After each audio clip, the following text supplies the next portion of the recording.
বুঝতে পারি না কি হলো, হঠাৎ কি হলো। আমি পেছনে যখন ঘুরি তখন দেখি ডিস্টেন্স ছিল ধরুন আমি আপনি, একটা লোক রান করছে, এভাবে মেরে দিল, ডান,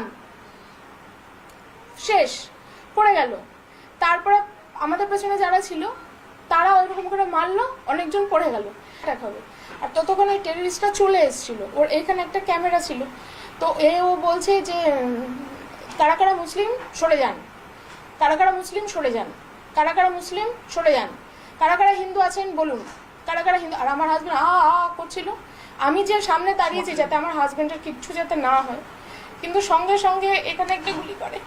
আর এখানে গুলি করাটা আমি দেখিনি, ও দুটো গুলি করেছে। আমি ভেবেছিলাম যা হোক আমার উপরে হোক, আমার হাজব্যান্ড বাচ্চার যাতে কিছু না হয়।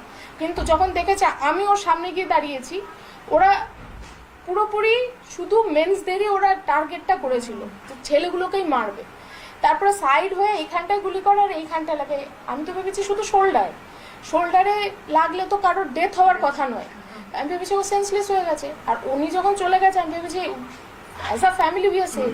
তখন দেখে আমার হাজব্যান্ড অলরেডি ডেড, মানে অলরেডি ওর মাথা পড়ে গেছে। তখন আমি ভেবেছি হয়তো